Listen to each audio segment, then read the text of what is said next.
ओम सूर्याय नमः। जय श्री कृष्णा। राधे राधे दोस्तों, आप सभी का दिन शुभ और मंगलमय हो। आप सभी को पौष मास की हार्दिक शुभकामनाएं। आज से आप हमारे चैनल पर हर दिन नियम से पौष मास महात्म्य की कथाएं सुनेंगे। पौष मास धर्म और साधना का अनुपम संगम है, जिसमें भक्ति की धारा हर हृदय को शीतलता और ऊर्जा प्रदान करती है। इस मास में तपस्या, दान और सत्कर्म का विशेष महत्व है। पौष मास की कथा हमें जीवन में सत्कर्मों का महत्व और ईश्वर की कृपा प्राप्त करने का मार्ग दिखलाती है। आइए श्रोताओं, आज की इस दिव्य कथा के माध्यम से हम सभी अपने जीवन को पवित्रता और भक्ति से भरते हैं। हिंदू धर्म में सभी माह का अपना विशेष महत्व होता है। हिंदू कैलेंडर के 10वें महीने को पौष का महीना कहा जाता है, जिसे आम भाषा में पूस भी कहते हैं। मार्गशीर्ष की पूर्णिमा तिथि समाप्त होने के साथ ही पौष मास की शुरुआत हो जाती है। साल 2024 में पौष मास 16 दिसंबर 2024 से शुरू होकर 13 जनवरी 2025 को समाप्त होगा और पौष मास की समाप्ति के बाद ही माघ मास की शुरुआत हो जाएगी। हिंदू धर्म में हर मास का नाम नक्षत्रों के नाम पर आधारित किया जाता है। पौष मास की पूर्णिमा पर चंद्रमा पुष्य नक्षत्र में होता है, इसलिए इस मास को पौष मास कहा जाता है। इस पवित्र मास में पिंडदान और पितरों का तर्पण करने से पितरों का आशीर्वाद भी प्राप्त होता है। जीवन में सभी शुभ फलों की प्राप्ति होती है। इस महीने में सूर्य देव की पूजा करने से व्यक्ति को तेज, बल और बुद्धि की प्राप्ति होती है। इस महीने में सूर्य देव की उपासना का बड़ा ही महत्व माना जाता है। इस महीने में यदि पितरों का विधि पूर्वक पिंडदान किया जाए तो पितरों को बैकुंठ धाम की प्राप्ति होती है और पितृ दोष से छुटकारा भी मिलता है। वैसे तो भगवान को बहुत सारे नामों से पुकारा जाता है, जैसे गोपाल, मनमोहक, गिरिधर, मुरलीधर, माधव, केशव। भक्तों के मत को यदि सुना जाए तो भगवान का सबसे सुंदर नाम है भक्त वत्सल, जिसका अर्थ होता है वो जो अपने भक्तों के स्नेह प्रेम भाव पर बहुत ही जल्दी रीझ जाए, अपना सब कुछ न्यौछावर कर दे। फिर चाहे बात हो भक्त प्रहलाद की तपस्या की, या फिर भील कुल में जन्मी माता शबरी के वात्सल्य प्रेम की, या फिर मीराबाई की अनन्य भक्ति की, भगवान ने हर बार अपनी भक्त वत्सलता प्रकट की है। अपने भक्तों की एक पुकार पर वो दौड़े चले आते हैं। और आज भी इसी कड़ी में गजेंद्र मोक्ष की कथा आती है, जब भगवान अपने भक्त के बुलाने पर नंगे पांव दौड़े चले आते हैं। तो चलिए आपको सुनाते हैं गजेंद्र मोक्ष की अद्भुत कथा। तो आप सभी लोग हमारे साथ इस कथा को पूरा अवश्य सुनिएगा। श्री कृष्ण ने भागवत पुराण में कहा है कि जो मनुष्य इसका पाठ करेगा उसके लिए कुछ भी असंभव नहीं होगा, वो मुझे प्राप्त करेगा। कथा सुनने से भी कृष्ण प्रिय बन जाएंगे। कैसे और कब करें ये पाठ? तो गजेंद्र मोक्ष कथा महात्म्य एक ऐसी कथा है जिसके भाव पूर्वक सुनने से ही आंखें अश्रुपूरित हो जाएंगी। इस कथा में करुण रस और भक्ति रस का भी समन्वय है। यह उत्तम कथा श्रीमद् भागवत महापुराण के अष्टम यानी 8वें स्कंद के 2, 3, 4 अध्याय में वर्णित है। इस स्तुति को गजेंद्र अपने हृदय में भगवान को स्थिर कर मन में ही स्तुवन करता है। तो प्रिय श्रोताओं, अति प्राचीन काल की बात है। द्रविड़ देश में एक पांडव वंशी राजा राज्य करते थे। उनका नाम इंद्रधुम्न था। वे भगवान की आराधना में ही अपना अधिक समय व्यतीत करते थे। यद्यपि उनके राज्य में सर्वत्र सुख शांति थी, प्रजा प्रत्येक रीति से संतुष्ट थी, तथापि राजा इंद्रधुम्न अपना समय राजकार्य में कम ही दे पाते थे। वे कहते थे कि भगवान विष्णु ही मेरे राज्य की व्यवस्था करते हैं, अतः वे अपने इष्ट परम प्रभु की उपासना में ही दत्त चित्त रहते थे। राजा इंद्रधुम्न के मन में आराधना की लालसा उत्तरोत्तर बढ़ती ही गई। इस कारण वे राज्य को त्याग कर मलय पर्वत पर रहने लगे। उनका भेष तपस्वियों जैसा था। सिर के बाल बढ़कर जटा के रूप में हो गए थे। वे निरंतर परम ब्रह्म परमात्मा की आराधना में तल्लीन रहते। उनके मन और प्राण भी श्री हरि के चरण कमलों में मधुकर बने रहते थे। इसके अतिरिक्त उन्हें जगत की कोई भी वस्तु नहीं सुहाती। उन्हें राज्य, कोष, प्रजा तथा पत्नी आदि किसी प्राणी या पदार्थ की स्मृति ही नहीं होती थी। एक बार की बात है, राजा इंद्रधुम्न प्रतिदिन की भांति स्नान आदि से निवृत्त होकर सर्वसमर्थ प्रभु की उपासना में तल्लीन थे। उन्हें ब्रह्म जगत का तनिक भी ध्यान नहीं था। संयोग बस उसी समय महर्षि अगस्त्य अपने समस्त शिष्यों के साथ वहां पहुंच गए, लेकिन ना पाद्य, ना अर्घ्य और ना ही स्वागत। मौन व्रती राजा इंद्रद्युम्न परम प्रभु के ध्यान में निमग्न थे। इससे महर्षि अगस्त्य कुपित हो गए। उन्होंने इंद्रद्युम्न को शाप दे दिया, इस राजा ने गुरुजनों से शिक्षा नहीं ग्रहण की है और अभिमानवश परोपकार से निवृत्त होकर मनमानी कर रहा है। ऋषियों का अपमान करने वाला यह राजा हाथी के समान जड़ बुद्धि है, इसलिए इसे घोर अज्ञानमयी हाथी की योनि प्राप्त हो। महर्षि अगस्त्य भगवत भक्त इंद्रद्युम्न को यह शाप देकर चले गए। राजा इंद्रद्युम्न ने भी इसे श्री भगवान का मंगलमय विधान समझकर प्रभु के चरणों में सिर रख दिया। क्षीराब्दी से 10 सहस्त्र योजन लंबा, चौड़ा और ऊंचा त्रिकूट नामक पर्वत था।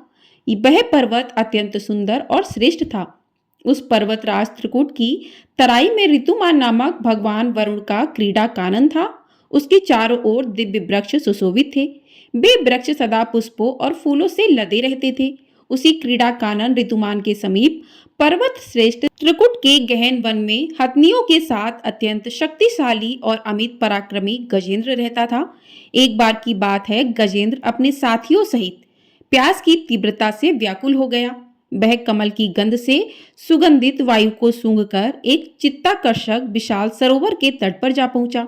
गजेंद्र ने उस सरोवर के निर्मल, शीतल और मीठे जल में प्रवेश किया।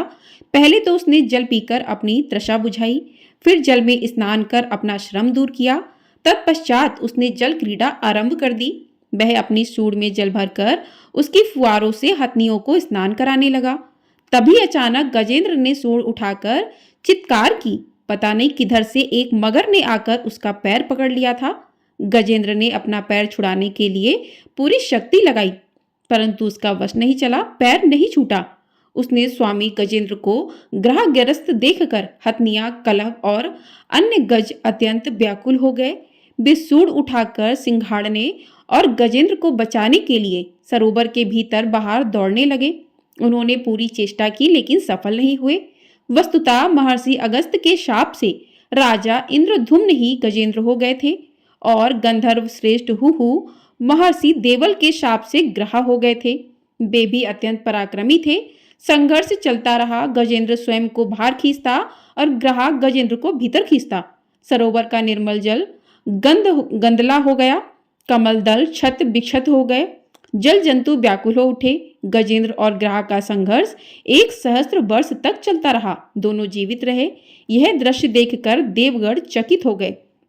अतः गजेंद्र का शरीर शिथिल हो गया। उसके शरीर में शक्ति और मन में उत्साह नहीं रहा, परंतु जलचर होने के कारण ग्रह की शक्ति में कोई कमी नहीं आई। उसकी शक्ति बढ़ गई। वह नवीन उत्साह से अधिक शक्ति लगाकर गजेंद्र को खींचने लगा। असमर्थ गजेंद्र के प्राण संकट में पड़ गए। उसकी शक्ति और पराक्रम का अहंकार चूर चूर हो गया। वह पूर्णतः निराश हो गया, किंतु पूर्व जन्म की निरंतर भगवत आराधना के फलस्वरूप उसे भगवत स्मृति हो आई। उसने निश्चय किया कि मैं कराल काल के भय से चराचर प्राणियों के शरण सर्वसर्मथ प्रभु की शरण ग्रहण करता हूँ। इस निश्चय के साथ गजेंद्र मन को एकाग्र कर पूर्व जन्म में सी के श्रेष्ठ स्रोत द्वारा परम प्रभु की स्तुति करने लगा। गजेंद्र की स्तुति सुनकर सर्वमात्मा सर्वदेव रूप भगवान विष्णु प्रकट हो गए। गजेंद्र को पीड़ित देखकर भगवान विष्णु गरुड़ पर आरूढ़ होकर अत्यंत शीघ्रता से उक्त सरोवर के तट पर पहुंचे। जब जीवन से निराश तथा पीड़ा से छटपटाते गजेंद्र ने हाथ में चक्र लिए गरुड़ भगवान विष्णु को तीव्रता से अपनी ओर आते हुए देखा तो उसने कमल का एक सुंदर पुष्प अपनी सूंड में लेकर ऊपर उठाया और बड़े ही कष्ट से कहा, नारायण जगत गुरु भगवान आपको नमस्कार है। गजेंद्र को अत्यंत पीड़ित देखकर भगवान विष्णु गरुड़ की पीठ से कूद पड़े और गजेंद्र के साथ ग्रह को भी सरोवर से बाहर खींच लाए और तुरंत अपने तीक्ष्ण चक्र से ग्रह का मुंह फाड़कर गजेंद्र को मुक्त कर दिया। ब्रह्मादि देवगण श्री हरि की प्रशंसा करते हुए उनके ऊपर स्वगरिक सुमनों की वृष्टि करने लगे। सिद्ध और ऋषि महर्षि परम ब्रह्म भगवान विष्णु का गुणगान करने लगे। ग्रहा दिव्य शरीरधारी हो गया। उसने विष्णु के चरणों में सिर रखकर प्रणाम किया और भगवान विष्णु के गुणों की प्रशंसा करने लगा। भगवान विष्णु के मंगलमय वरद हस्त के स्पर्श से पाप मुक्त होकर अभिशप्त हुहु गंधर्व ने प्रभु की परिक्रमा की और अनेक उनके त्रिलोक के वंदित चरण कमलों में प्रणाम कर अपने लोक चला गया। भगवान विष्णु ने गजेंद्र का उद्धार कर उसे अपना पार्षद बना लिया। गंधर्व, सिद्ध और देवगण उनकी लीला का गान करने लगे। गजेंद्र की स्तुति से प्रसन्न होकर भगवान विष्णु ने सबके समक्ष कहा कि प्यारे गजेंद्र, जो लोग ब्रह्म मुहूर्त में उठकर तुम्हारी की हुई स्तुति से मेरा स्तवन करेंगे, उन्हें मैं मृत्यु के समय निर्मल बुद्धि का दान करूंगा। यह कहकर भगवान विष्णु ने पार्षद रूप में गजेंद्र को साथ दिया और गरुड़ारूढ़ होकर अपने दिव्य धाम को चले गए। बोलिए भगवान विष्णु की जय। तो इस प्रकार से आपने सुना गजेंद्र मोक्ष की कथा। अब सुनते हैं आज का अध्याय, जिसमें आप सुनेंगे कि भगवान गणेश को सर्वप्रथम क्यों माना गया है। सबसे पहले भगवान गणेश का पूजन क्यों किया जाता है, गणेश जी की उत्पत्ति किस प्रकार से हुई। तो आइए आज का अध्याय शुरू करते हैं। शिव पुराण के अनुसार एक बार माता पार्वती ने स्नान से पूर्व शरीर पर हल्दी का उबटन लगाया था। इसके बाद जब उन्होंने उबटन उतारा तो इससे एक पुतला बना दिया और उसमें प्राण डाल दिए। इस तरह भगवान गणेश की उत्पत्ति हुई। इसके बाद माता पार्वती स्नान करने चली गईं और गणपति को आदेश दिया कि तुम द्वार पर बैठ जाओ और किसी को भी अंदर मत आने देना। कुछ देर बाद वहां भगवान शिव आए और कहा कि उन्हें पार्वती जी से मिलना है। द्वारपाल बने भगवान गणेश ने उन्हें अंदर जाने से रोक दिया। इसके बाद शिव गणों और भगवान गणेश के बीच भयंकर युद्ध किया, लेकिन कोई भी उन्हें हरा नहीं सका।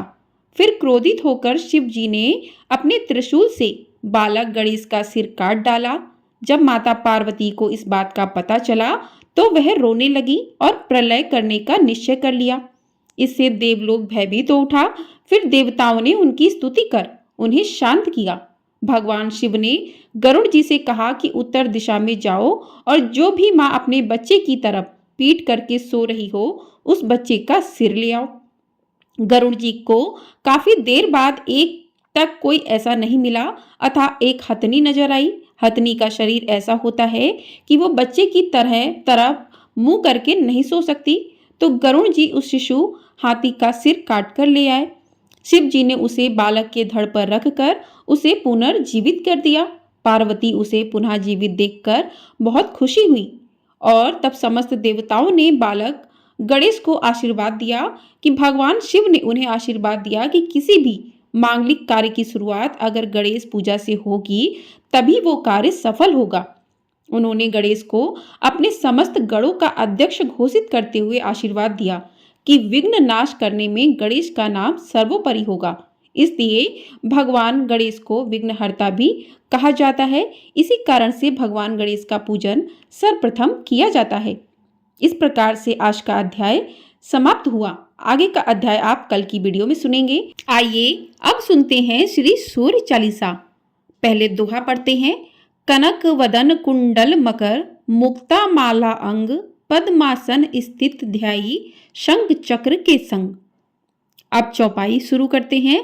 जय सबिता जय जयति दिवाकर सहस्त्राशु सप्तांश तिमिर हर भानु पतंग मरीचि भास्कर सविता हंस सुनूर विवाकर विवस्वान आदित्य विकर्तन मार्तंड हरि रूप विरोचन अंबर मणि खग रवि कहलाते वेद हिरण्य गर्भ कह गाते सहस्त्रांशु प्रघोतन कही कही मुनिगत होत प्रसन्न मोदलही अरुण संदृश सारथी मनोहर हाकत है शाता चढ़ी रथ पर मंडल की महिमा तिनारी तेज रूप केरी बलिहारी उच्चवेश सदृश्य है जोते देखी पुरंदर लज्जित होते मित्र मरीचि भानु अरुण भास्कर सविता सूर्य अक्र खग कलिहर पुष्पा रवि आदित्य नाम ले हिरण्य गर्वाय नमः कही के द्वादश नाम प्रेम सो गावे मस्तक बारह बार नवावे चार पदारथ सो जन पावे दुख दारिद्र अघ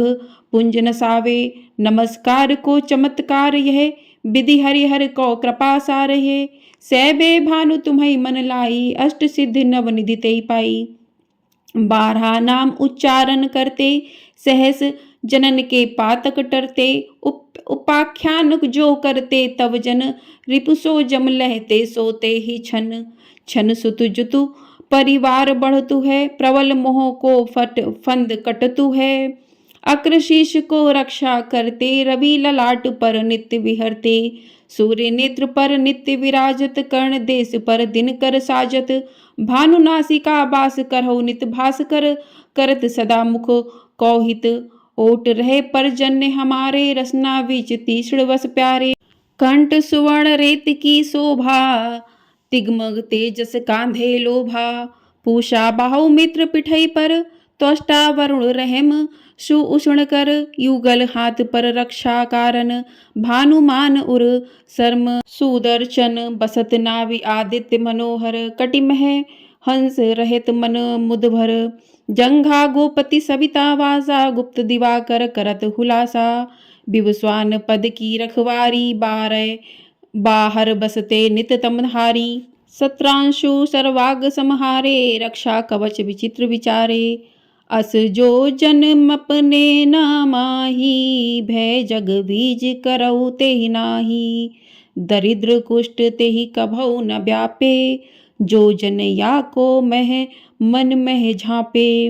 अंधकार जग का जो हरता, नव प्रकाश से आनंद भरता।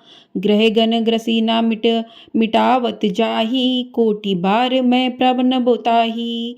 मंद सदृश सुत जग में झाके, धर्मराज सब अद्भुत वाके। धन्य धन्य तुम दिन मनि देवा, किया करत सुर मुनि नर सेवा। भक्ति भाव युत पूर्ण नियम सो, दूर हटत सो भव के भ्रम सो। परम धन्य सो नर तनधारी, है प्रसन्न जेहि पर तमहारी। अरुण माग महम सूर्य फाल्गुनु, मद वेदांग नाम रवि उदय। भानु उदय बैसाख गिनावे, ज्येष्ठ इंद्र आषाढ़ रवि गावे। यम भादौ आश्विन हिमरेता, कार्तिक होत दिवाकर नेता।